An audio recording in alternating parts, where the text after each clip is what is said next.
Female Furies issue 1. Cecil Castellucci is writing with Adriana Milo on the art. Milo, of course, we liked a lot on the Plastic Man mini we had. Art's very Wang. The art is very Wang indeed.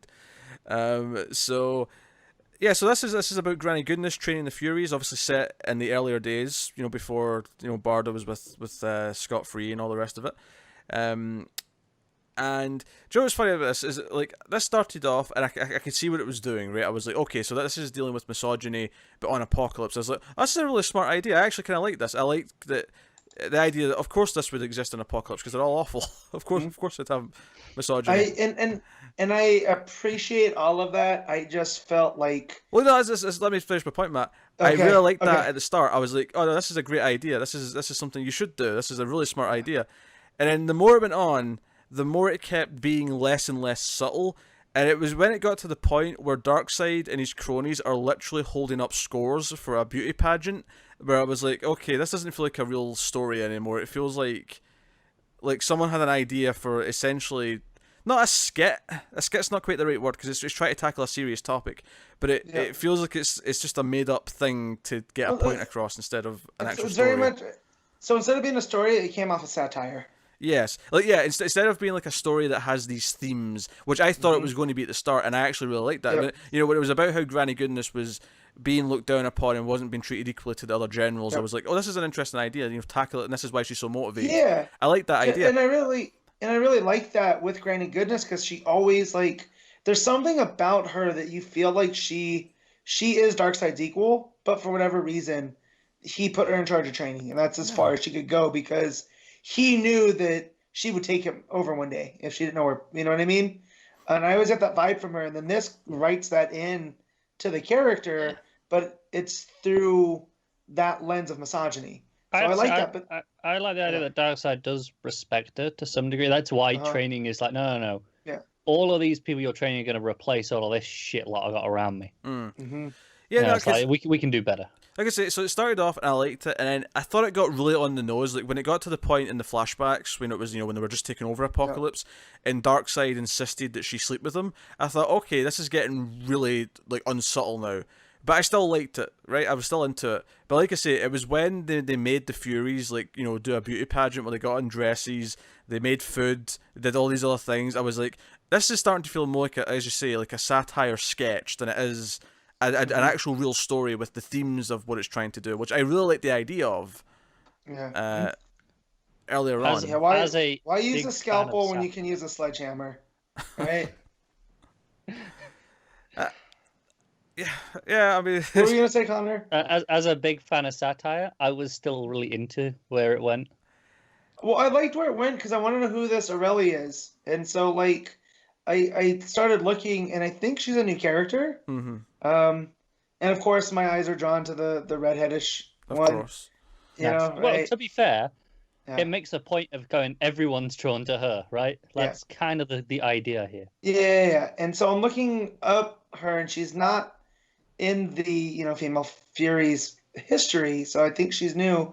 And also I read up this thing where this solved this paradox where I guess in the old Kirby stories, which I've never read, you never really saw the female Furies in action. You always heard about them, but you never saw them. And the writer of this was like, oh well, because Kirby understood, where women were in society at the time he wrote these. So that was his little wink of what's wrong is that if Earth is supposed to represent the how did he put it? It's all this behind the scenes. They're the instrumental ones, but we're not really giving them the credit. Yeah, exactly. Yeah. And if Apocalypse is meant to represent the worst of Earth, then of course this would happen there in upper magnitudes. Yeah. Which I like, but again, all right, you have a nice thread there, and then because early on, amorous to death. Yeah, because earlier on when she's trying to kill the the general. Yeah, whoever she is, I can't remember who she's killing at the start, but she's killing the women, and the old dude comes in and throws her. Darkseid's mother, isn't it? Darkseid's mother, yeah. The old dude comes in and throws her some poison, right? And she like forces the poison down her, and then Darkseid comes in, and the dude's like, "Yeah, I killed him for you, Darkseid," and he gets all the credit, and I'm like, "Okay, I see what you're doing here." Like, and again, this is what I liked. I liked that it was kind of setting this stuff up.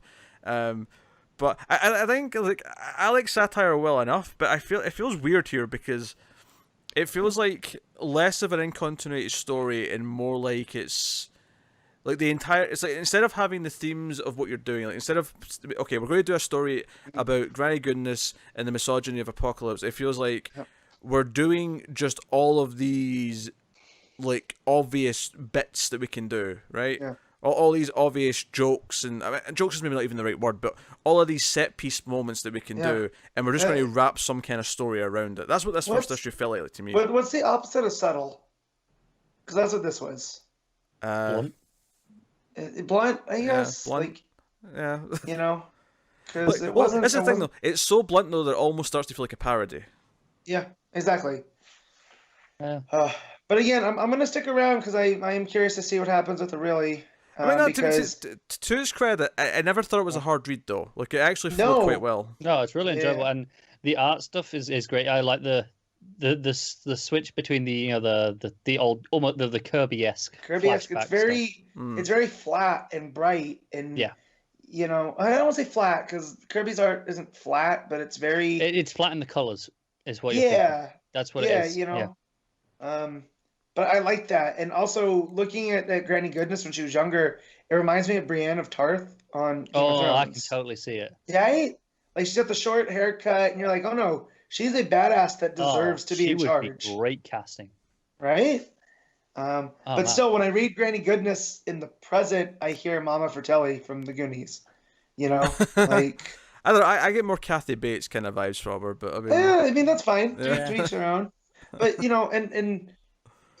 there's always a sticking point of Granny Goodness is the only female general that we ever saw in Apocalypse. Yeah. For all these other ones, you have Kanto and Steppenwolf and all of that. Sad.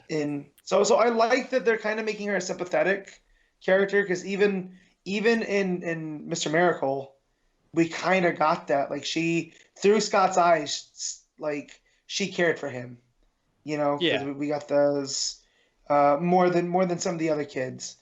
So I like that idea that she's, she's a villain, but you can care about her. Yeah, in terms of plot beats here, at the end of the issue, Aurelie and Bard are on this mission, and then the Steppenwolf's bastard son, what's his name? I don't know his name off the top of my head. Rublon, there you go. He shows up, and he's like, nah, we'll take it from here. This is a man's job. Bunch of... Yeah, it's the idea of, well, there's only one of me and there's two of you, so clearly I'm twice as good. Yeah. So he tries to take this runaway girl back, but then as he's going away, he kind of says to her, like, hey, if you kiss me, I'll make your punishment less severe. And Aurelie kind of snaps because she's been sexually abused and harassed by... I really like the idea that none of the other Furies know about that. They think that she's getting special treatment. They think it's a good thing. Yeah, because he's like, oh, you can come train with me, and he's actually just, it's just an excuse to feel her up as much as possible. Yeah, he's groping her and being disgusting. And she snaps here and she kills the guy. She slits his throat, right? And then it's like, okay, we have to dispose of his body. We'll throw him in this asteroid that's going past. Yeah, in a comet, and he'll burn up or freeze. Either way, he's not our problem. Yeah, he's dealt with. No one will know the difference. So that's how we end the first issue. So I'm curious I do want to read the next one. I'm curious to see where it goes from here, and like, because I presume plot will take more of a precedence now because we've got plot rolling. But... Yeah, I almost if there wasn't that beauty pageant section, like this book is almost like grade level. I feel like because you can even look at it as satire, but that takes it too far. The beauty pageant, the comedy of them cutting to like a panel of Darkseid and his generals holding up number scorecards and stuff like that. That for me was the line too far. Yeah, I was still quite into that. Personally. I just thought that was silly because it's Darkseid. Yeah, well, it doesn't fit like their culture. I would expect that they're like in online comic strips that use these characters. I could totally see that. Yeah, like it's a comedy thing that someone does outside of continuity. It's fine, but And it's not. I mean, this may not even be in continuity, but as a proper DC comic, it feels weird because it. Yeah, I think that's part of the thing. Is like Apocalypse even knows what a pageant like this is. Like they have pageants. Like what? I will say the one thing that made me laugh was Mad Harriet. Her expression never changes. Yeah. Yeah. She's always got an evil, like, gnashing grin. I think, I'll be honest, based on the writer, this is kind of what I expected. Because this is the same writer that did Shade, the Changeling Girl. Yeah. It's pretty much exactly what I expect from that writer, you know, like it feels like that. Again, it's a story that deserves to be told, and I feel like it can definitely with the right spotlight, but if we keep getting too much of the jokey, it's going to lose its impact, I feel.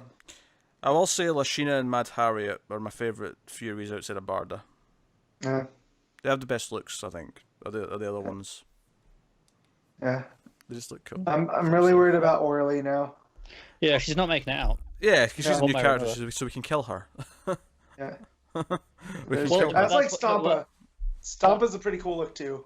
This is the thing. I don't think we do just kill her. I think she's getting some sort of punishment that's worse. Yeah. Okay. And then she's being forgotten about. She probably does something great, and someone takes the credit, and she's completely forgotten about because of it. Or she, you know, heads over to New Genesis and decides to live there and finds out that it's not any better. You know, like it's this place that's supposedly the complete opposite of Apocalypse, but it's the same. You know, I could see that being part of the story too. Yeah, I like the art though, and I actually thought the writing flowed really well. Like it was a really easy read, despite the actual beats that were maybe a bit of an issue because it went a bit too far. But What are we giving it, Matt? I'm gonna give it an 8. For all the stuff we talked about that I was wrong with it, it was still, like you said, it wasn't unreadable. Like I'm curious to see where it goes. So it was quite surprising. I didn't think I was gonna like it as much as I did. Connor?